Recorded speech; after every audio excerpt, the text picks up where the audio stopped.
Magandang hapon, Pilipinas at sa buong mundo. Tayo po ay sa bayang napapakinggan sa Radio La Verdad 1350, ang UNTV Radio. At una sa ating mga balita.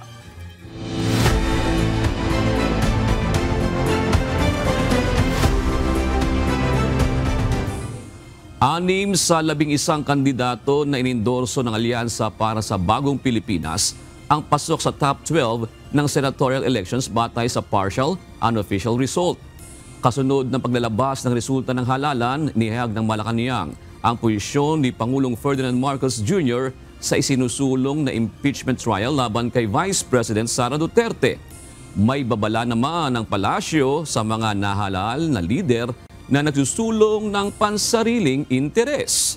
Ito ang balita ni Nel Maribuhok. Wala pong anumang balita patungkol sa pagpursu ng Pangulo sa impeachment or sa impeachment trial ni VP Sara. So yan po ay ating tinututulan at pinasisinungalingan po. Wala pa ring interes si Pangulong Ferdinand Marcos Jr. sa isinusulong na impeachment complaint laban kay Vice President Sara Duterte. Ito ay kahit nakikita na ngayon ang magiging bagong komposisyon ng Senado matapos ang 2025 midterm elections.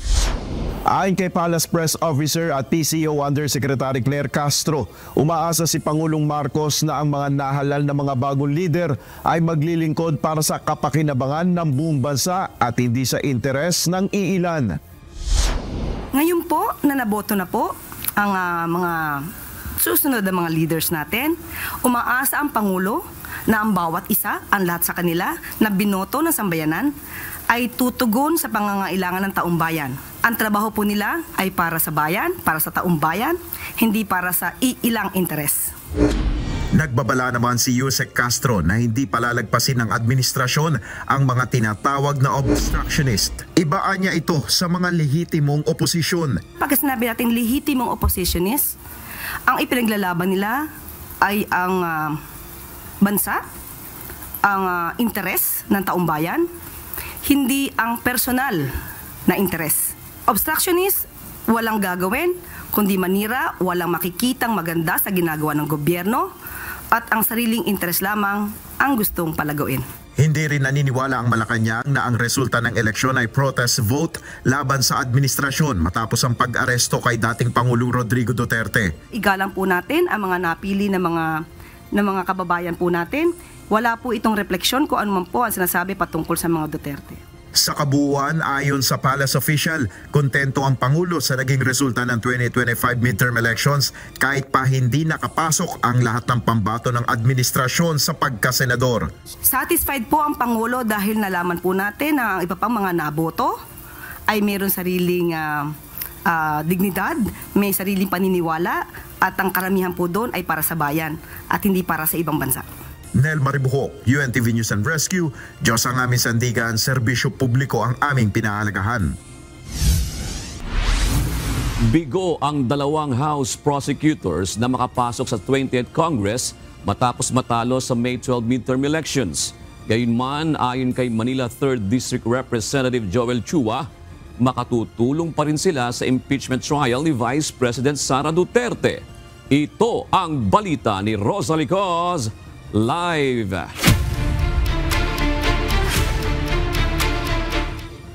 Magandang hapon, Rosalie. Ano ba ang magiging epekto ng pagkatalo ng dalawang House prosecutors sa impeachment trial ni Vice President Sara Duterte? O June, ibig sabihin yan, mababakante yung dalawang pwesto sa 11-member House Prosecution Panel. Itong dalawang kongresista na ito, meron na itong kaalaman sa inihaing articles of impeachment ng Kamara sa Senado laban kay Vice President Sara Duterte. Dahil sila yung mga tumutok sa investigasyon na isinagawa ng House Committee on Good Government and Public Accountability kaugnay ng mga alegasyon laban sa Vice Presidente.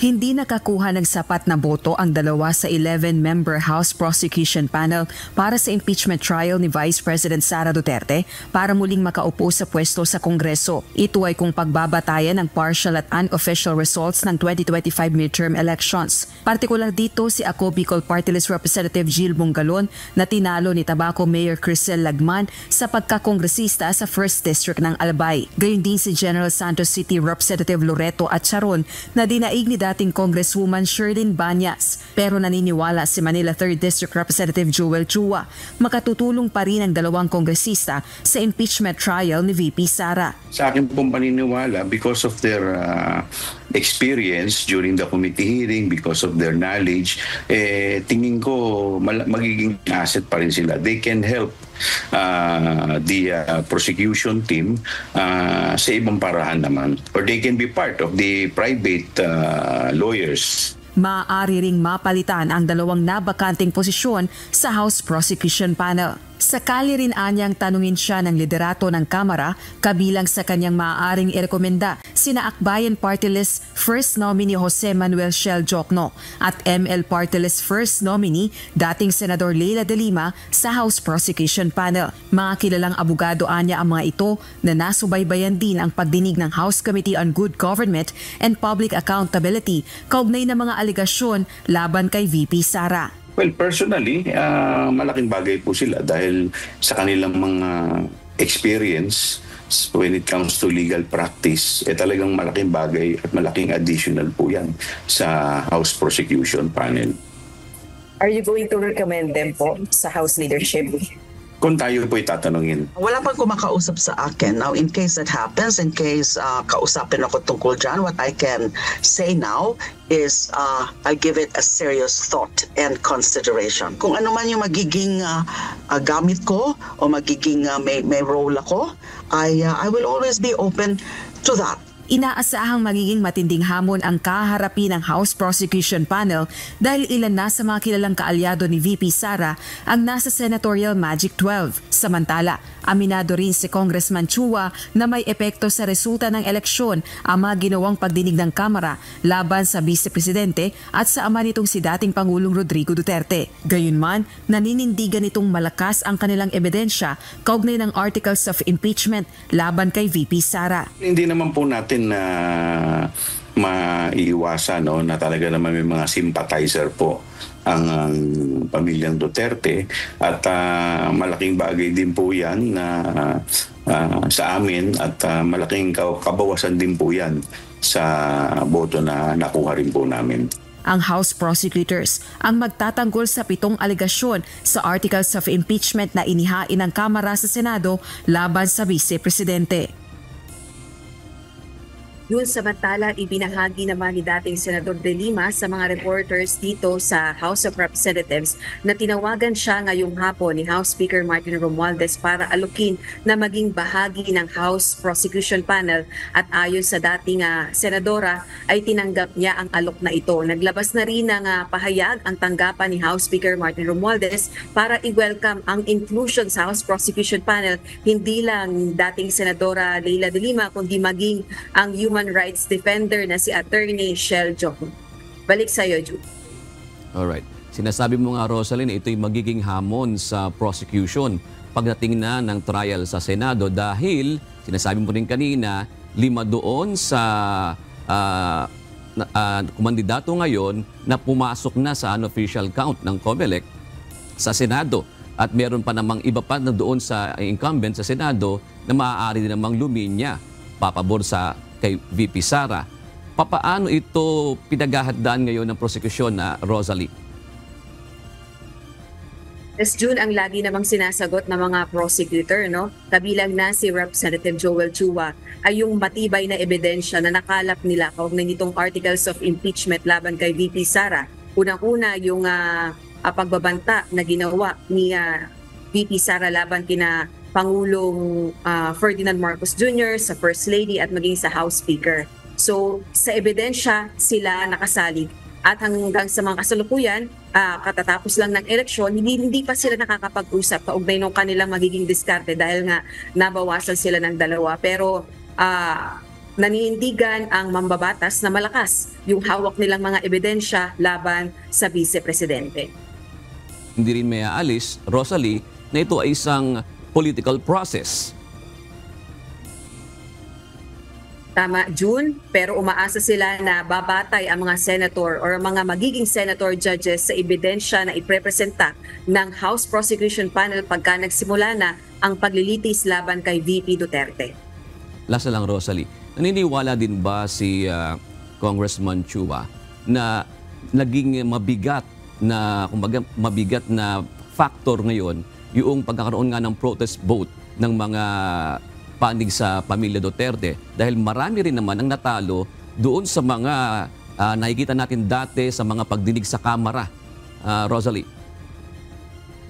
Doon aminado naman ang kongresista na meron talagang epekto yung mga ginawa nilang pagdinig laban kay VP Sara kahit sa dating Pangulong Duterte dito sa Kamara. Pero ang binabanggit niya, meron din namang mga kongresista siyang kasama na katulad niya na kahit na nagsagawa o nanguna sa investigasyon laban sa pangalawang Pangulo at ganun din ay nakilahok sa isinasagawang investigasyon laban sa dating Presidente ay nanalo sa halalan at ibinoto pa rin. Pero meron talaga mga kasamahan niya na hindi nagawang manalo sa katatapos lamang na eleksyon. Pero ang sabi niya, yan ay bahagi ng politika.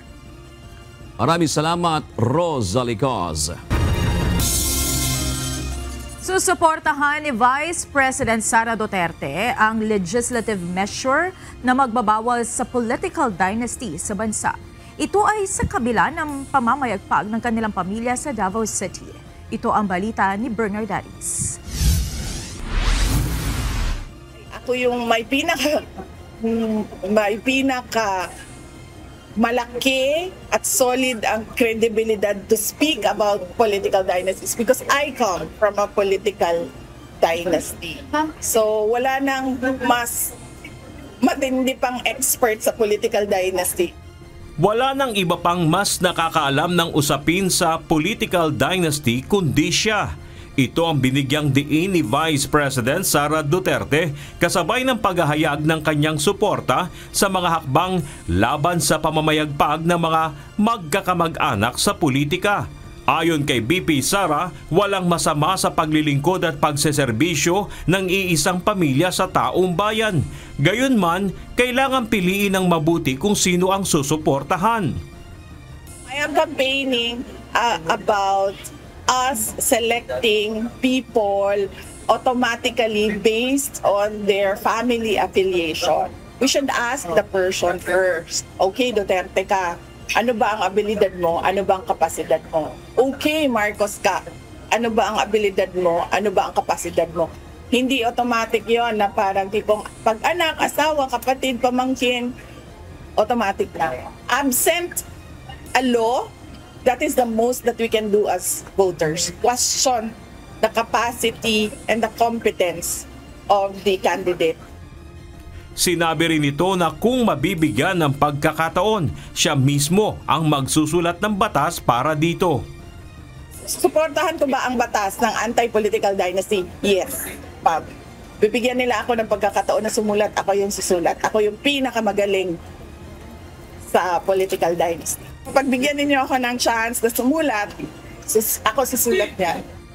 Ayon naman kay Rigo Duterte na apo at namesake ni dating Pangulong Rodrigo Duterte at nanalong konsehal ng Davao City. Depende rin naman sa tao kung sino ang kanilang gustong mailuklok sa pwesto. Depende lang kasi sa mga tao kung sinong gusto nila. Kami lang kami. Kung sa mga taga-Davao, kung gusto nila na kami pa rin, ang pamilya namin, patuloy naman kami. Kung gusto pa nila sa amin. Batay sa resulta ng halalan sa Davao City, naihalal na mayor si dating Pangulong Duterte at vice mayor naman ang anak nitong si Baste. Mauupong kongresista naman sa una at ikalawang distrito ng lungsod ang mag-amang Paulo at Omar Duterte, habang nahalal din na konsehal ng unang distrito si Rigo. Sa ilalim ng 1987 Constitution, ipinagbabawal ang political dynasty. Pero dapat magpasa muna ng batas ang Kongreso para bigyan ito ng tiyak na kahulugan bago ito maipatupad. May mga nagtangka na ring magsulong ng panukalang batas para dito, pero wala pa rin naipapasa ang Kongreso makalipas ang halos 4 na dekada. Bernard Dadis, UNTV News and Rescue. Diyos ang aming sandigan, serbisyo publiko ang aming pinahalagahan. Ibinaba na ng pambansang pulisya ang kanilang alert status matapos ang eleksyon. Maaari na ring makabalik ang iba nilang tauhan sa kanilang mother unit mula sa kanilang election duties. Ayon sa Philippine National Police Public Information Office, payapa ang naging sitwasyon sa kabuuan ng eleksyon. Ito ang balita ni Lea Ilagan. Wala tayong natanggap na mga kaugnay na reklamo, kaugnay no katatapos lang ng bilangan sa ilang mga bayan, especially doon sa mga local. Kung mapapansin po ninyo, kahapon po nagbaba po o nagbabas po ng alertness ng status po ang Philippine National Police. Walang nakikitang banta sa seguridad ang Philippine National Police sa pagpapatuloy ng bilangan ng mga boto ilang araw matapos ang election day. Kaya naman, ibinaba na ng pambansang pulisya ang kanilang alerto mula sa pinakamataas o full alert status ay nasa heightened alert status na ito ngayon. Ayon kay PNP Public Information Office Chief, Police Colonel Randolph Tuanyo, sa ilalim ng heightened alert status, nasa 75% na lamang aniya ang kabuoang pwersa ng PNP ang naka-duty. Maaari na rin aniyang bumalik ang mga pulis sa kanilang regular na trabaho mula sa election duty. Gayunman, sinabi ng opisyal na mananatiling nakadeploy ang ibang pulis sa mga lugar na hindi pa natatapos ang bilangan. Nananatili pa rin ang mga nakadeploy, lalo na po doon sa mga lugar na kung saan ang mga PNP personnel po ay hindi pa po tapos yung kanilang bilangan. Pag sasubmite ng mga elections returns ay nananatili po sa kanilang mga lugar. Samantala, simula umpisa ng election period, ay nakapagtala ang PNP ng 169 na iba't ibang insidente hanggang kahapon May 13. 86 dito ang isinasa ilalim pa sa validation. 34 ang walang kinalaman sa halalan, habang nasa 49 ang kumpirmadong may kaugnayan sa eleksyon. Sa 49 na validated election-related incidents, 25 ang shooting incident, 8 ang threat incident, 3 ang vote buying, 2 ang pagpapaputok ng baril, harassment, mauling at natagpuang pampasabog. Nakapagtala naman ang pulisya ng 1 insidente ng pagpapasabog, kidnapping, cyber libel, pagkahagis ng granada at maagang pangangampanya. Yung suspected natin po na election-related incidents, yan ay madidistribute pa doon sa validated election-related incidents at doon sa validated na non-election-related incident. Sa kabila ng tala ng PNP, sinabi ni Tuanyo na mas mababa pa rin ang nasabing bilang kumpara sa nakaraang barangay at sangguniang kabataan election noong 2023 na umabot sa 105. Ang pagbaba ng bilang ng mga insidente sa panahon ng halalan ay bunsod na rin ang maayos na deployment at intelligence gathering ng PNP, katulong ang iba pang law enforcement agency. Inilatag po ng Philippine National Police sa kanyang preparation based po sa guidance na ginawa niya. At ito po ay sinusugan at pinalakas po ng ating 100 days noong pong February 5 implementations po kung ano po yung mga gagawin ng Philippine National Police, kaugnay po ng halimbawa yung define na deployment ng Philippine National Police kung saan bayan. Paalala naman ng pambansang pulisya sa mga gun owners, bagamat tapos na ang botohan, iiral pa rin ang gun ban hanggang June 11 kasabay ng pagtatapos ng election period. Lea Ilagan, UNTV News and Rescue. Diyos ang aming sandigan, serbisyo publiko ang aming pinahahalagahan.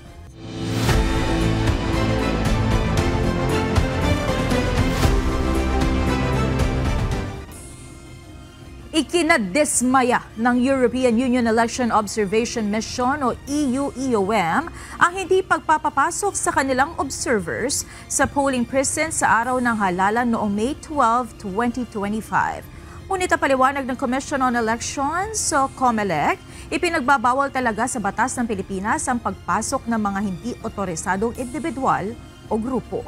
Ito ang balita ni Rosalie Cos. If COMELEC, its told the European Union that access to polling precincts was not granted to international observers, you can be sure that we would not be here today.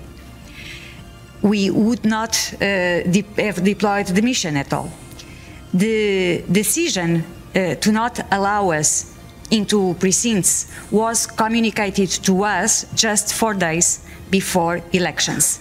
Nahadlangan ang kakayahan ng European Union Election Observation Mission o EU-EOM na gawin ang nararapat nitong pagmamasid sa proseso ng halalan sa Pilipinas noong May 12, 2025. Ito ay matapos na biglang pagbawalan ng Commission on Elections o COMELEC ang EU observers na makapasok sa voting precincts o mga presinto kung saan aktwal na bumoboto ang mga Pilipino.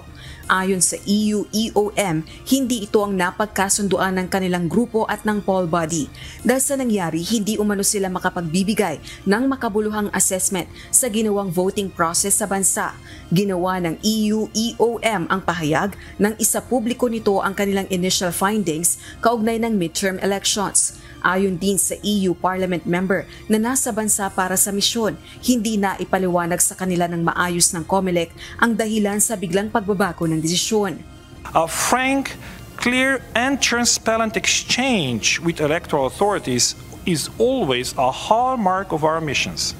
The absence of such dialogue made it very difficult for us to understand the sudden change of position regarding our observation mission in your country.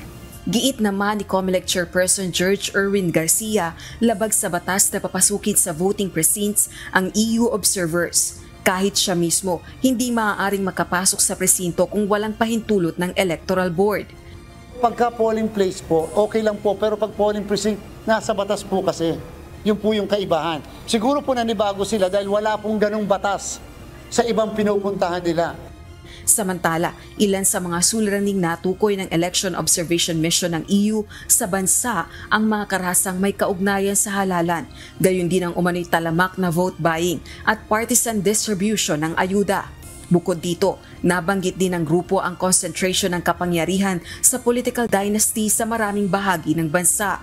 Sa kabila ng mga isyong ito, kinilala naman ng EU Election Observation Mission ang maigting na ginawang paghahanda ng COMELEC para maayos na maisagawa ang halalan. Gayon din ang mga mamamayang Pilipino na matindi ang ginagawang sakripisyo makaboto lamang sa midterm elections. I can only salute and congratulate to all the people who waited in the lines, who were giving their votes under really, I would say, difficult circumstances, weather and so on, humidity. They waited there patiently to contribute to democracy, and this is something we all should praise.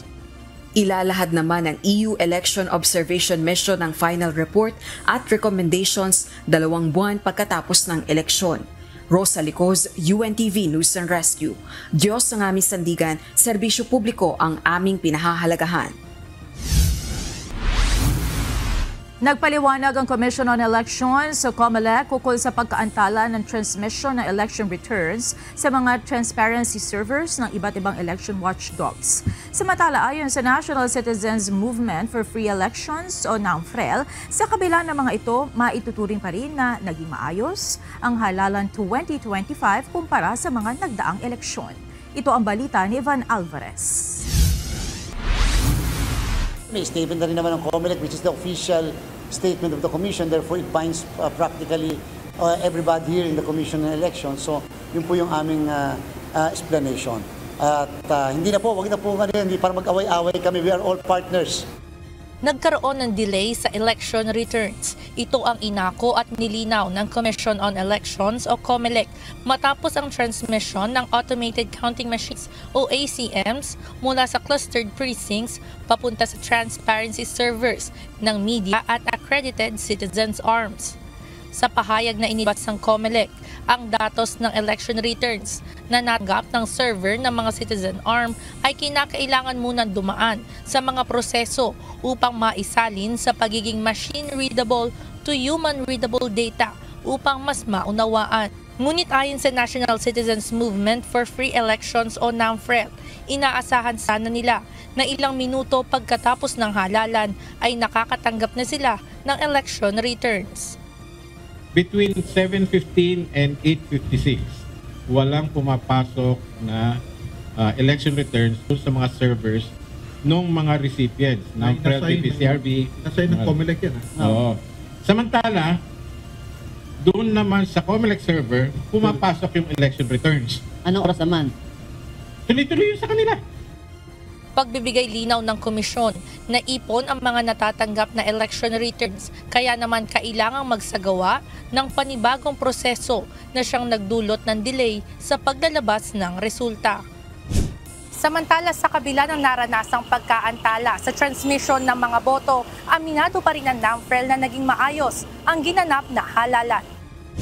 Pero sa pangkalahatan nga, yung nakita naman namin, matiwasay naman yung conduct ng election. Bukod doon sa mga ilang problema na nakita natin. Nangyayari na yan sa tuwing halalan.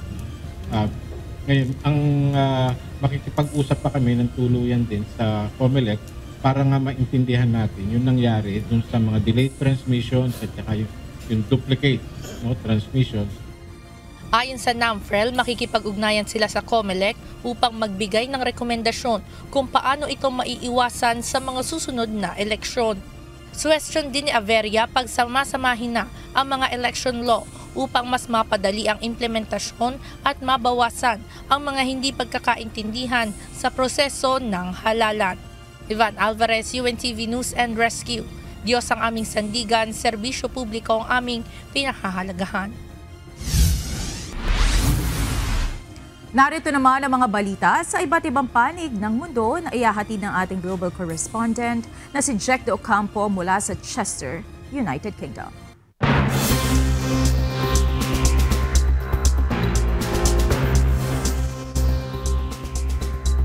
Yes, Monica, epektibo ngayong araw.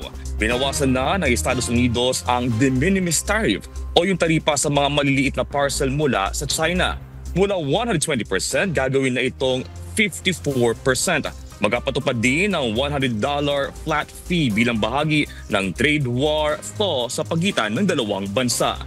Nagkasundo ang US at China na bawasan ang kanilang malawakang taripa sa loob na 70 araw.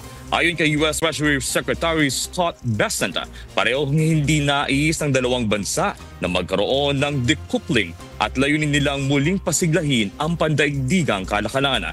Samantala, inalis na rin ng China ang ban sa Boeing plane deliveries kasabay ng naganap na trade talks. Inanunsyo ni US President Donald Trump ang pag-aalis ng sanctions sa Syrian government at ang kahandaan niyang makipag-usap sa Iran para sa posibleng kasunduan.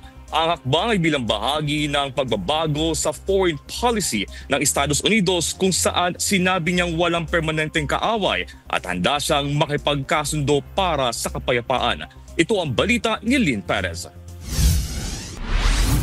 As I've shown repeatedly, I am willing to end past conflicts and forge new partnerships for a better and more stable world, even if our differences may be very profound. I have never believed in having permanent enemies. I want to make a deal with Iran. Hindi napapayagan ng Estados Unidos na magkaroon ng nuclear weapon ng Iran. Ito ang binigyan diin ni US President Donald Trump sa kanyang pagbisita sa Saudi Arabia. Gayunman, sinabi nito na bukas anya siya sa isang kasunduan. Umaasa si President Trump na tatanggapin ng Iran ng olive branch na kanyang iniaalo. May mga kasalukuyang pag-uusap na rin para limitahan ng nuclear program ng naturang bansa. Inanunsyo rin ng American Chief Executive na alisin niya ang mga sanctions laban sa Syria na magbibigay ng malaking tulong sa bagong gobyerno ng bansa. And very importantly, after discussing the situation in Syria with the Crown Prince, your Crown Prince, I will be ordering the cessation of sanctions against Syria in order to give them a chance at greatness. Sa kabila ng madalas na pahayag nito sa kanyang pag-aalinlangan tungkol sa mga kaalyansa, ininiklara ni President Trump ang kahandaang gumamit ng puwersa upang ipagtanggol ang Estados Unidos at mga kaalyado nito. I will never hesitate to wield American power if it's necessary to defend the United States or to help defend our allies.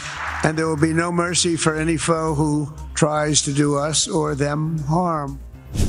Lynn Perez, UNTV News and Rescue.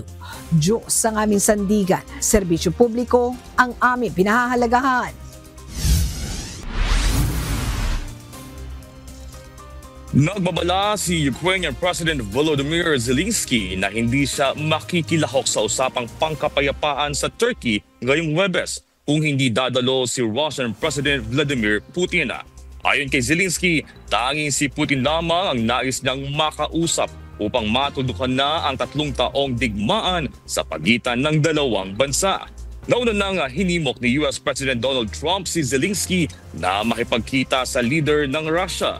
Habang hindi pa kinukumpirma ng Kremlin ang pagdalo ni Putin, tiniyak naman ng mga top US officials, kabilang sina US Envoy to Ukraine Keith Kellogg at Trump Foreign Envoy Steve Witkoff ang kanilang pagdalo sa Istanbul. Samantala, nagbabala si French President Emmanuel Macron na magpapatupad ng mas mabigat na sanksyon laban sa Russia kung hindi pa rin makikipagtulungan sa planong 30-day ceasefire. Nakapagtala ang World Health Organization ng pagtaas ng kaso ng malnutrisyon sa Gaza at kakulangan ng gamot na maaaring magdulot ng pangmatagalang epekto sa mga bata roon.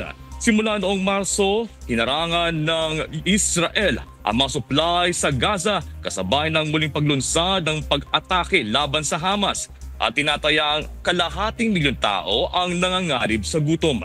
Ayon rin kay Rick Peppercorn ng WHO, 55 bata na ang namatay sa malnutrisyon habang 500 lamang ang kayang gamutin ng kanilang kasalukuyang supply ng gamot.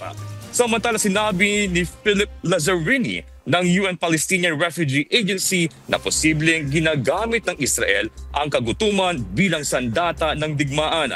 Bagay na itinanggi ng Israel at sinisi sa Hamas ang pagharang umano ng tulong para sa mga sibilyan. At yan ang mga balita mula sa iba't ibang panig ng mundo.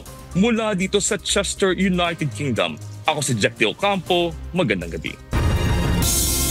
Huli ang 5 pinaghihinilaang miyembro ng salisigang sa NAIA Terminal 3. Sila ay naaresto noong May 11 matapos ang ilang linggong surveillance ng Manila International Airport Authority Airport Police Department o MIA-APD sa pakipagtulungan sa New NAIA Infra Corporation o NNIC.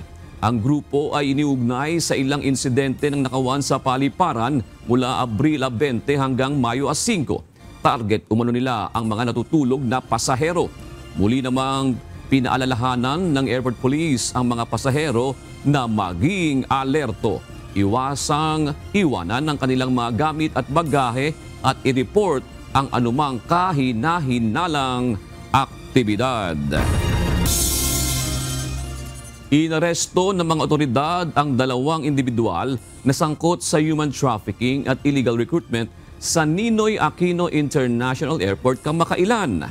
Kasabay nito, nasagip ang 8 Pilipino na sinubukan ng mga itong ipuslit palabas ng bansa at pagtrabahuin sa Japan.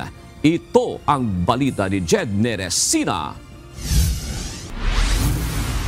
Upon validation that this couple is guilty of illegal recruitment and human trafficking, we endorse the case to the NAIA Task Force and the NBI who conducted entrapment operations over the weekend. No? So hinuli po itong mag-asawang ito kasama ang 8 nating OFW na papunta sana ng Japan as factory workers. Huli sa entrapment operations ang isang Japanese national at asawa nitong Pilipina dahil sa umano'y pagkakasangkot sa human trafficking at illegal recruitment. Ayon sa Department of Migrant Workers, ang mga sospek ay nag-recruit gamit ang Peking agency na Wink Bayside Manpower Services. Sila ay nangangako ng trabaho bilang factory worker sa Japan na may sahod na 120,000 Japanese yen o katumbas ng nasa 45,000 pesos kada buwan. Subalit ayon kay DMW Undersecretary Bernard Olalia, pagdating sa Japan ay natuklasan na ang mga nirecruit ay pinagtatrabaho lang sa mga pabrika gamit ang pekeng pagkakakilanlan. Mas mababa rin ang sahod kaysa sa ipinangako sa kanila. Currently, they are facing charges of qualified human trafficking and large-scale illegal recruitment. At sasampahan po ng kaso, itong 2 ito, ayon po dun sa 2 nating testigo. kasabay ng pagkakahuli sa 2 illegal recruiter. Nasagip ng DMW ang 8 Filipino workers na tinangkang ipuslit ng mga nasabing recruiter palabas ng bansa. Batay sa investigasyon, kinumpirma ni Migrant Workers Secretary Hans Leo Cacdac na walang kaukulang papeles ang nasabing recruitment agency at hindi ito dumaan sa tamang proseso. Pag hindi dumaan sa DMW, from the Philippine perspective, illegal yun. And our illegal recruitment laws are so strong na kapag nag-recruit ka ng walang DMW license for overseas employment, that's illegal recruitment. That's 1 count of simple illegal recruitment, at least 6 years imprisonment. Ganun kalakas ang batas natin. So from the Philippine perspective, illegal itong transaksyon ng mga nahuli na karapat-dapat lang na nahuli sa NAIA. Ayon sa DMW, higit 200 illegal recruitment agency na ang kanilang nahuli ngayong taon na mayroong iba't ibang modus. Kaya mahigpit na paalala ng ahensya sa mga nagnanais magtrabaho sa ibang bansa. Siguraduhin at i-verify sa mga lehitimong sources gaya sa Department of Migrant Workers kung totoo at legal ang a-apply ang trabaho. Jed Neresina, UNTV News and Rescue. Diyos ang aming sandigan, serbisyo publiko ang aming pinahahalagahan.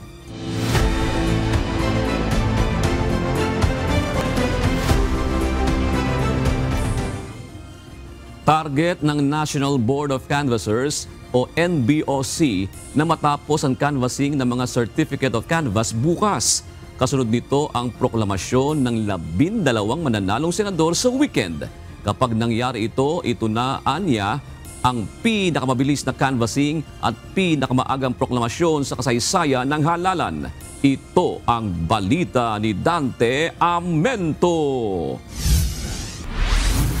Kaya po, ganun kalakas ang kalooban ko na sabihin na maaaring sana matapos na namin ang lahat by tomorrow sa ating canvassing.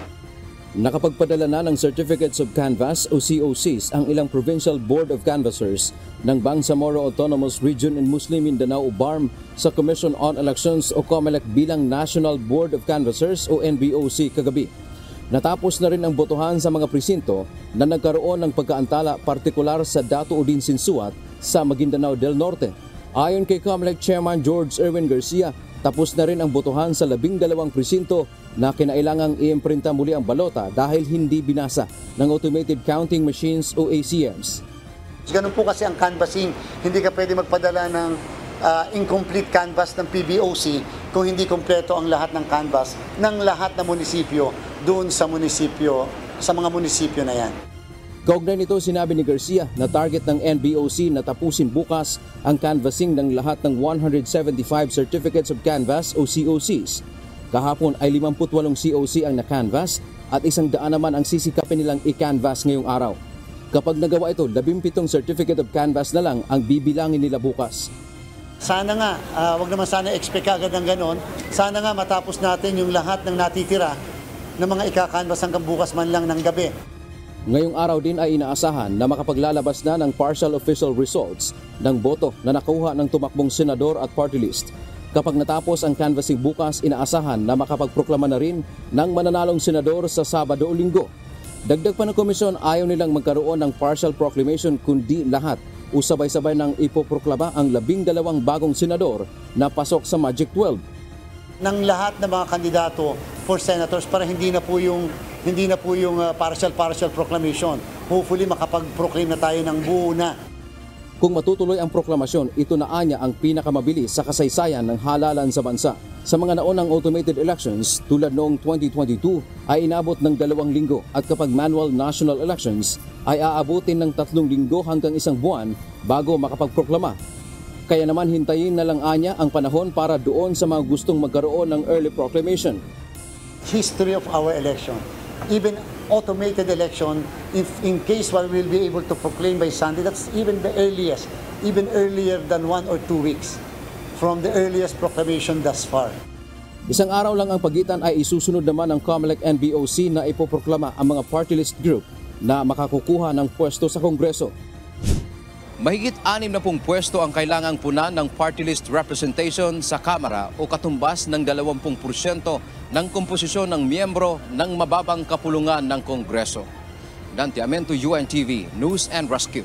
Diyos ang aming sandigan, serbisyo publiko ang aming pinahahalagahan.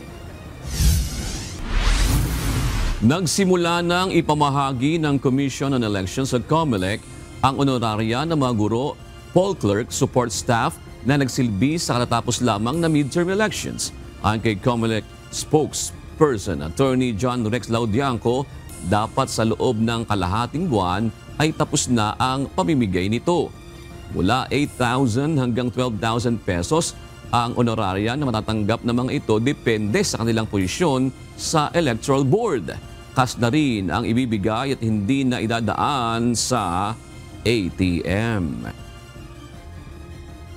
So kami po'y nakikiusap na makipag-coordinate po kayo sa inyong principals nang sa gayon hanggat maaari po, hanggat maaga maibigay na namin ang inyong honoraria.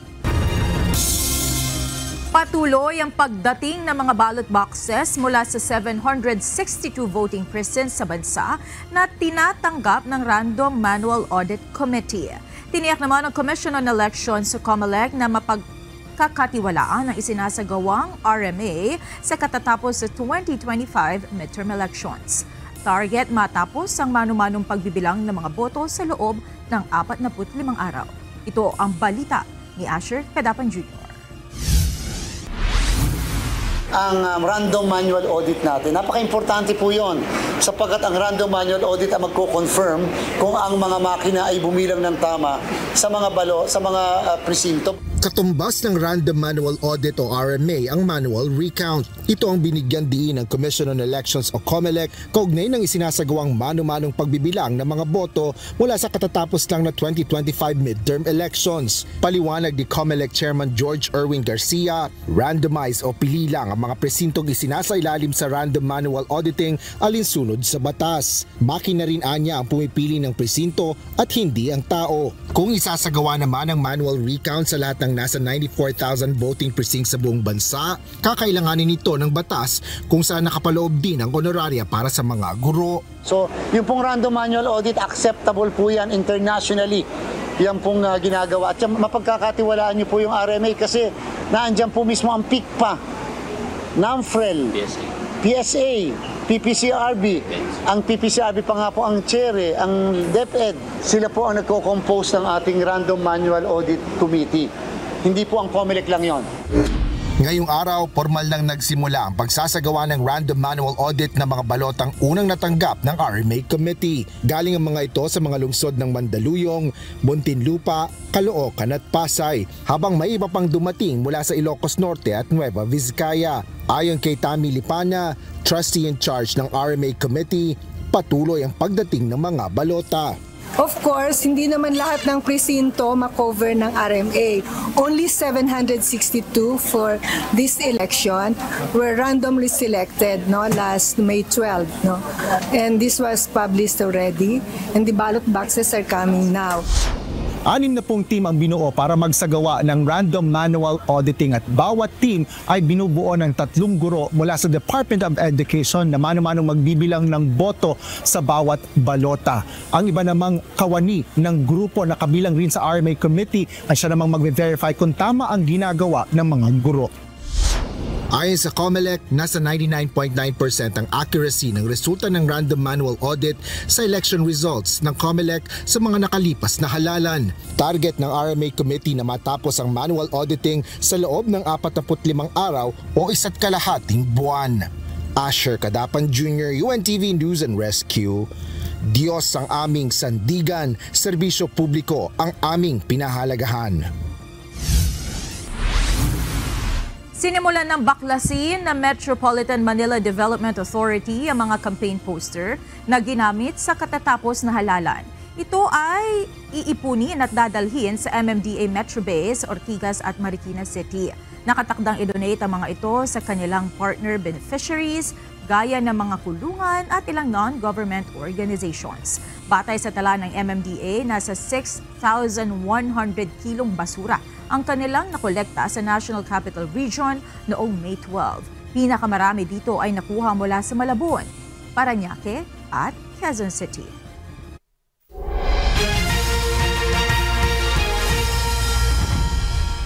Isang aksidente sa motorsiklo na naman ang nirespondihan ng UNTV News and Rescue. Nilapatan ng paunang lunas ng UNTV News and Rescue team ang isang motorcycle rider at asawa nito matapos silang bumangga sa isang troso na nasa gilid ng kalsada sa Butuan City.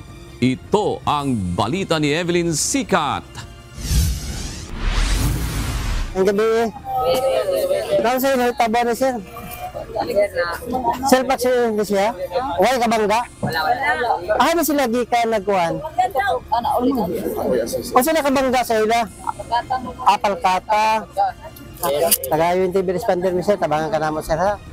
Sumemplang ang isang motorcycle rider kasama ang kanyang asawa sa Purok 4 Barangay Nungnong, Butuan City, mag-aalas 11 ng gabi, May 12. Nadat na ng UNTV News and Rescue team na nakaupo sa gilid ng kalsada ang dalawang biktima na kapwa-duguan at may mga sugat sa mukha at katawan.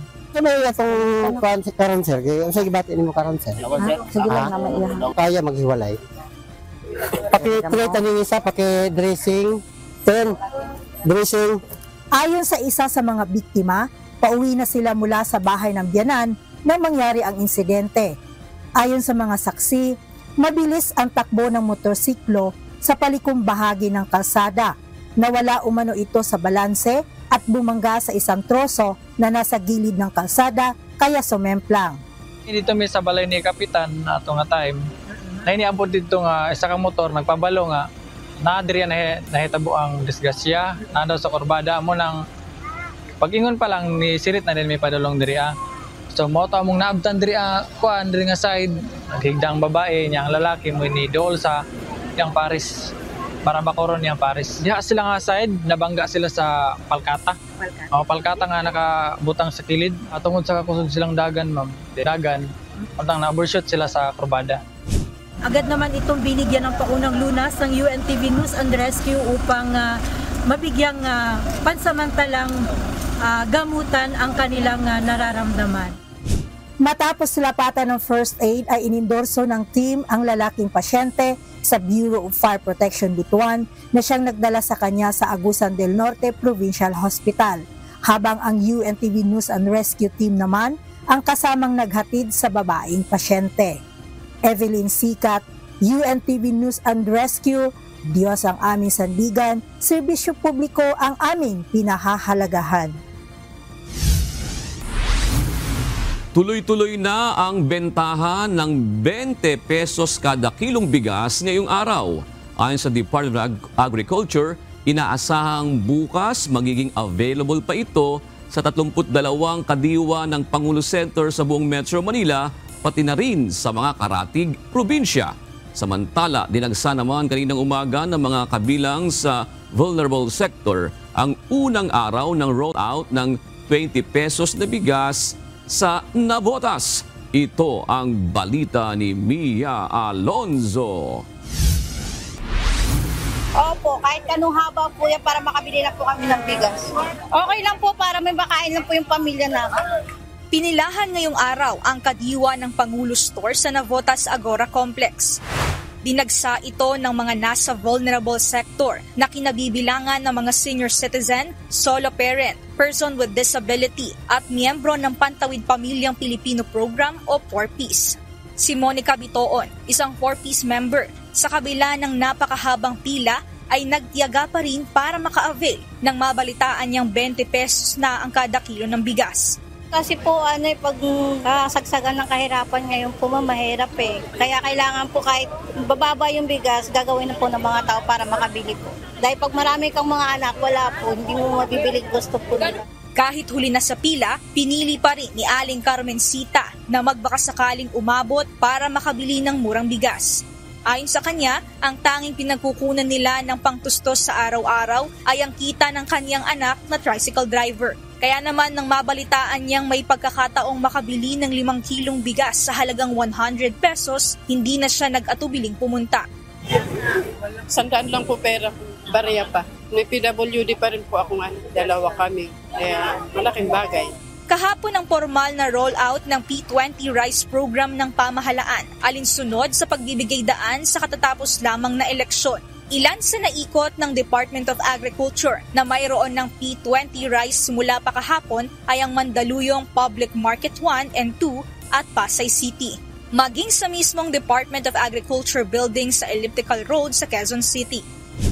Samantala, ayon sa Department of Agriculture, simula bukas May 15, magiging available na ang 20 pesos na bigas ng pamahalaan sa 32 kadiwa ng Pangulo Store sa buong Metro Manila maging sa karatig probinsya. Ito pong first phase natin, ito 32. Meron po tayo actually 42 no, na nagbebenta ng ating previously P29. Pre-flood pa natin o tinitingnan pa po natin yung magiging pagdidistribute pa natin sa additional 10 for next week. Ayon kay DA Assistant Secretary for Agribusiness, Marketing and Consumer Affairs, Genevieve Guevara, target din ng ahensya na maging available rin sa 42 kadiwa stores ang P20 Rice Project. Kumpiyansa naman ang Malacanang na dahil sa rollout ng 20 pesos kada kilo ng bigas, makakaapekto ito sa galaw ng presyo ng bigas sa merkado. So, tingin po natin dahil bumababa po at nabibigyan po natin ng pagkakataon ng ating mga kababayan na makabili ng 20 pesos na kada kilo na bigas. Ang market po nito ay maaari ma-impluwensyahan. We hope na kahit sa market po ay maibaba nila ang presyo ng bigas na hindi naman po din naaapektuhan ng ating mga magsasaka. Tiniyak naman ng Department of Agriculture na sa 2 araw na pag-rollout ng 20 pesos na bigas ay agad na nakabibili ng palay sa mga magsasaka para matugunan din ang isasalayo ng P20 Rice Project ang matulungan ang mga magsasaka. Mia Alonso, UNTV News and Rescue. Diyos ang aming sandigan, serbisyo publiko ang aming pinahahalagahan. Pansamantalang aalisin ang implementasyon ng maximum suggested retail price sa bentahan ng karneng baboy sa mga pamilihan. Ayon kay Department of Agriculture Undersecretary Constante Palabrica, bunsod ito ng mababa ang level of compliance. Makikita nila na hirap talaga sa pagsunod sa itinakdang MSRP ang mga pork retailer. Tiniyak naman ng ahensya na mayroon silang hakbang at intervention na isasagawa upang maabot pa rin ng mga mamimili ang presyo nito. It will be lifted, but while we are studying on how we can implement MSRP. So, ang tawag dito, 1 step backward and 2 steps forward. So, expect a possible revision ng MSRP, holding it for the meantime while we're studying on how to make it real effective. Inaasahan na sa ikatlong linggo ng Mayo hanggang sa unang linggo ng Hunyo ang onset o pasimula ng southwest monsoon na siyang magdadala ng mga matitinding pag-ulan sa bansa. Samantala, nakaranas ng hailstorm o pag-ulan na may kasamang butil ng yelo sa Bacoor City, Cavite. Ipinaliwanag naman ng Pag-asa ang nararanasang maalinsangan na panahon kahit umaga pa lamang. Ito ang balita ni Benedict Samson. So yung mga malalakas na ulan na ito ay normal dahil approaching na rin tayo dun sa southwest monsoon. Sunod-sunod na pag-ulan ang nararanasan sa iba't ibang lugar sa bansa. Pero ayon kay John Manalo, weather specialist ng Pag-asa Weather Division, kahit may mga isolated rain shower ng nararanasan, hindi pa ito maituturing na pumasok na ang panahon ng tag-ulan. Well, sa monitoring natin ngayon ay hindi pa tayo talaga nasa onset period. Parang approaching pa lang tayo. Ina-expect natin ito by the siguro last week ng May, and of course may mga factors pa na maaaring makaapekto dun sa date ng onset natin, pero we are closely monitoring using the rainfall at saka yung criteria na ginagamit natin dito sa Pag-asa and yung wind direction. Sa pag-iral ng habagat, mas matitinding ulan pa ang maaaring maranasan sa bansa na maaaring magdulot ng pagbaha lalo na sa mga low-lying area. Kahit nakararanas ng mainit na panahon, kahapon naman ay may naiulat na hailstorm o pag-ulan na may kasamang butil-butil na yelo, partikular sa Bacoor City, Cavite. Sa video na ito ni Catherine Mina, makikita ang pag-ulan na may kasamang butil na yelo. Yelo yan,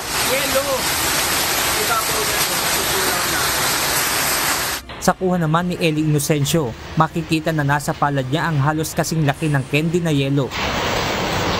Paliwanag ng Pag-asa, karaniwang nangyayari ang hail events tuwing buwan ng Abril hanggang Hunyo dahil sa napipigil na pag-ulan. Ngayon, yung mga pag-ulan dapat na mangyayari, imbis na bumagsak siya, dahil sa updraft, hihilahin siya ulit paakyat. At pag-akyat niya sa atmosphere, magsacycle, mababalutan na naman siya ng tubig.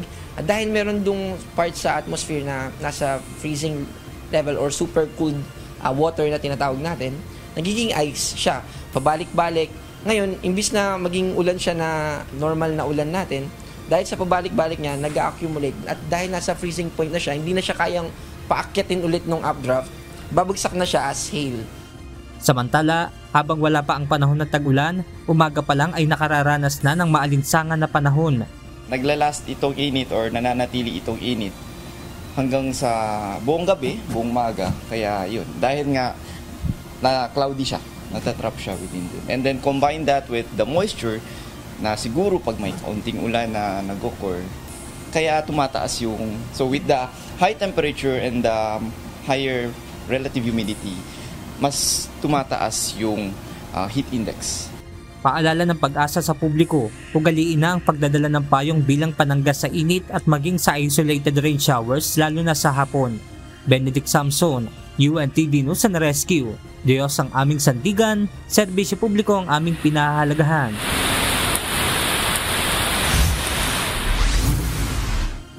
Pinag-uusapan ngayon online kung pasok sa standards sa mga bollards na bagong kabit sa Parañaque Integrated Terminal Exchange o PITX. Sa post ng visor sa Facebook, ayon sa sender ng photo, parang hindi nakabaon at naka-anchor bolt lamang ang mga bollard. Naglabas naman ng opisyal na pahayag ang PITX at sinabing nakita nila ang concern ng mga netizen. Ipinaliwanag ng PITX ang mga bollards ay bahagi ng kanilang proyekto na aprobado noong 2024 para sa improvement ng kaligtasan ng mga commuter at terminal infrastructure. Suportado naman umano ng stopper at curb ang mga bollard, kaya maaari na itong makapigil ng sasakyan. Hindi rin nila mabilis sa mga bus na pumapasok sa bus bay na umaandar lamang ng nasa 10 km per hour. Gayunman, sinabi rin ng management terminal na bukas sila sa mga constructive feedback ng publiko.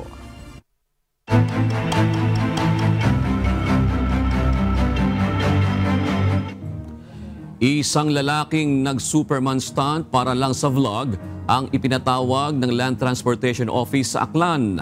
Isang pampasaherong e-jeep sa Lapu-Lapu City, Cebu nasunog habang pumapasada. At sa Cagayan, ipinatutupad na ang bagong pulisiya na dapat magsuot ng hard hat ang mga turistang papasok sa loob ng sikat na Callao Cave. Ito ang balita ni JP Nunez. Sa Aklan, inisyuhan ng show cause order ng Land Transportation Office Region 6 ang isang lalaking nag-Superman stunt habang nakasakay sa motorsiklo para lang sa kanyang content sa vlog. Kinilala ang vlogger na si Jimmy Lagunday Catarata mula sa Barangay San Isidro, Ibahay, Aklan. Sa kanyang video, dumapa si Jimmy sa umaandar na motorsiklo na nakasuot lamang ng underwear at sleeveless shirt. Natuklasan ng LTO na wala palang valid na driver's license si Jimmy kaya pinatawan siya ng multang 3,000 pesos. Pinagpapaliwanag din ito kung bakit hindi siya dapat ma-disqualify na makakuha ng driver's license sa hinaharap. Sa Lapu-Lapu City, Cebu, isang pampasaherong solar electric vehicle o e-jeepney ang nilamon ng malakas na apoy sa Barangay Marigondon kahapon. Sa video na kuha ni Joel Moto, makikita ang makapal na usok na nagmumula sa e-jeep. Ayon sa uploader, may narinig silang malakas na pagsabog bago umusok ang sasakyan. Sinubukan pa niya ng driver na patayin ang apoy gamit ang fire extinguisher pero hindi ito kinaya. Tinatayang nasa 3 milyong piso ang halaga ng nasunog na e-jeep. Wala namang napaulat na nasaktan sa insidente ayon sa fire district. At sa Cagayan, ipinatutupad na ng Protected Area Management Board o PAMB ng Peña Blanca Protected Landscape and Seascape o PPLS ang no hard hat, no caving policy sa mga turistang papasok sa loob ng pamosong Callao Cave.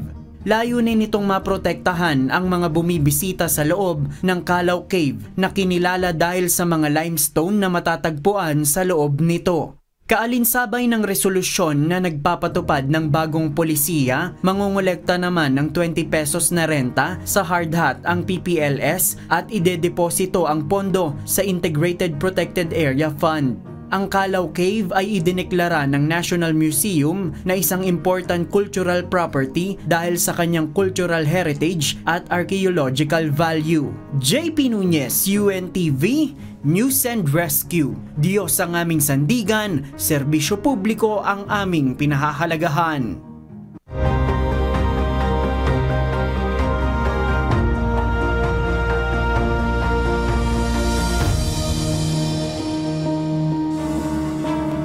Mataas pa rin kasi ang vaccine hesitancy sa Bicol Region. Gusto nito pag-iibayuhin ng Department of Health Bicol ang immunization program sa rehiyon, katuwang ang mga stakeholders. Kabilang sa naging kaisa sa programa ang Members Church of God International o MCGI. Ito ang balita ni Brian Baldarahe.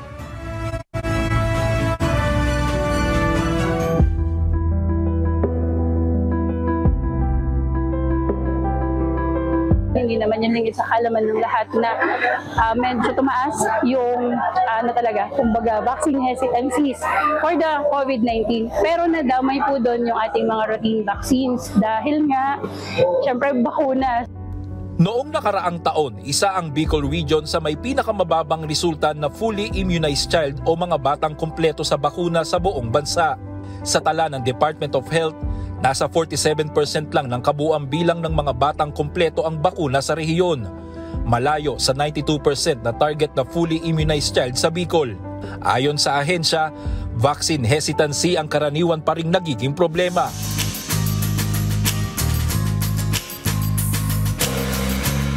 Kanina isinagawa ng Department of Health Center for Health Development ang second Bicol Immunization Summit na dinaluhan ng iba't ibang government at non-government organization kasama ang mga public at private healthcare group mula sa iba't ibang lugar sa rehiyon.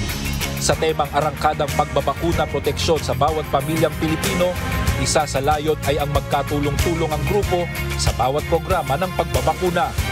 Ito'y upang mas malabanan ng mga batang Bicolano ang mga sakit gaya ng tuberculosis, pneumonia, pertussis, measles at iba pang mga sakit.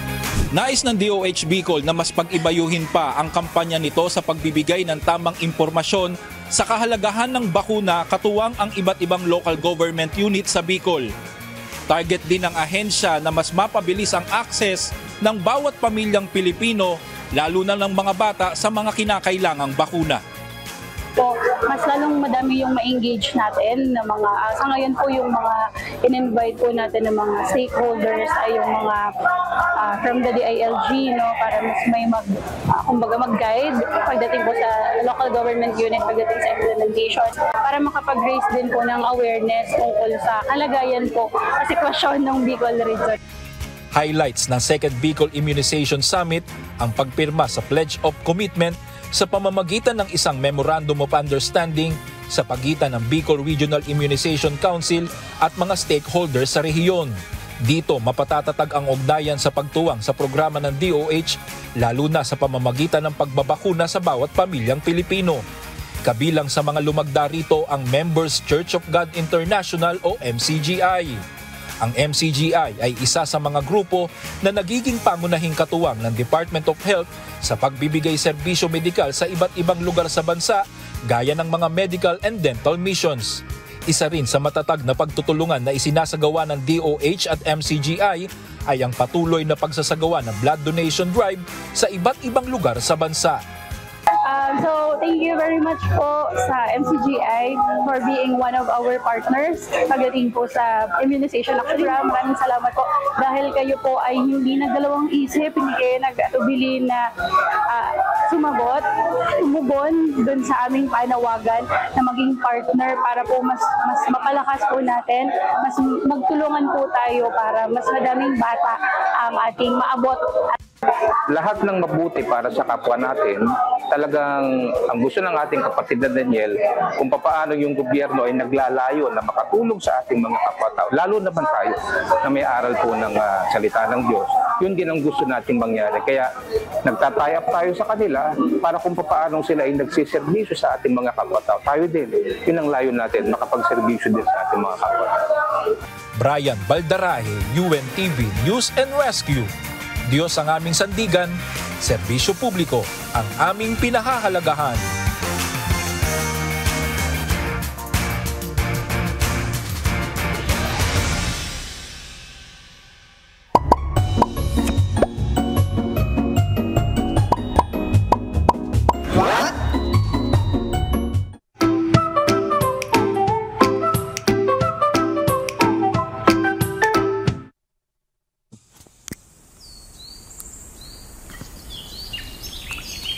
Dagdag kaalaman po, bakit kaya parang mas masarap ang tulog kapag ikaw ay nasa probinsya kaysa sa syudad? Alamin po natin. Iba yung yung simoy ng hangin sa province eh. Doon sa city, parang alagkit lagi, kumbaga. Yeah, from Manila kasi ako. So, mahimbing, mas relaxing. Although ngayon din kasi mainit kahit nasa nasa province, pero iba pa rin talaga yung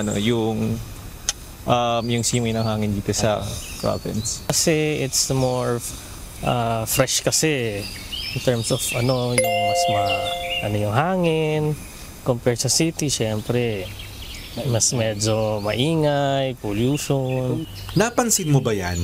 Kapag nasa bukid o farm ka, ang himbing ng tulog mo, hindi yan ilusyon na mayroon pong scientific explanation dyan. Una, dahil mas malamig at presko ang hangin sa probinsya. Ang malamig na temperatura ay nagpapabilis sa release ng melatonin, ang hormone na nagpapatulog sa iyo. Studies show na ang room temperature na 18 to 22 degrees Celsius ang ideal para sa mas mahimbing na tulog. Pangalawa, mas mababa ang noise pollution sa farm. Walang busina, walang construction.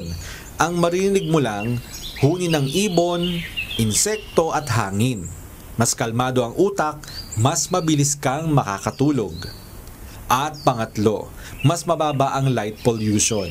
Ang kadiliman sa probinsya ay mas nagpapagana ng melatonin sa katawan. Alam nyo ba, kahit maliit na ilaw mula sa cellphone o TV, pwedeng makadelay ng antok ng 30 to 60 minutes. Kaya po, kung gusto mong makatulog ng mahibing, abay, simulan mo na lumarga papunta ng probinsya o di kaya maghanap ng mga ganitong lugar. Hindi po yan basta pahinga, health reset yan. Sana may natutuhan kayo at laging tatandaan, mapalad po ang tao na nakakasumpo ng karunungan at ang tao na nagtatamo ng kaunawaan.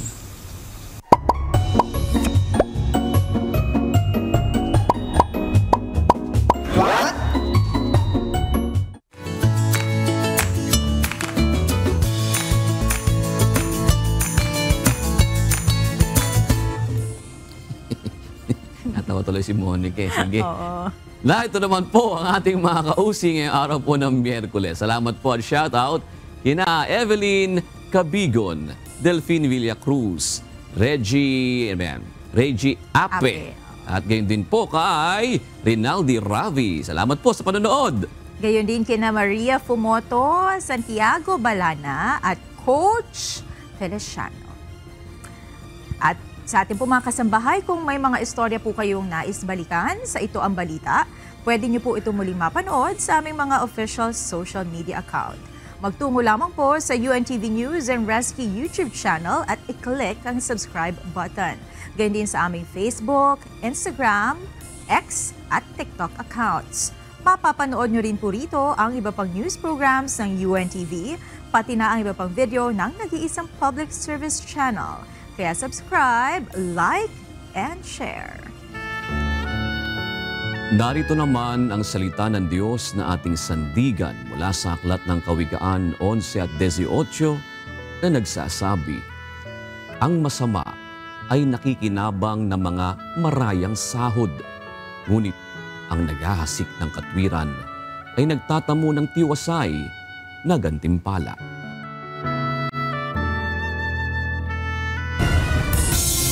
At yan ang naging kabuuan ng ating balitaan ngayong gabi.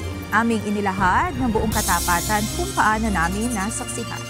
Kayo po'y makapagtitiwala ng aming nakita at narinig, ang aming ibinabalita.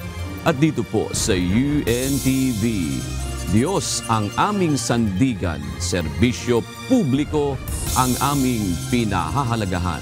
Magandang gabi po.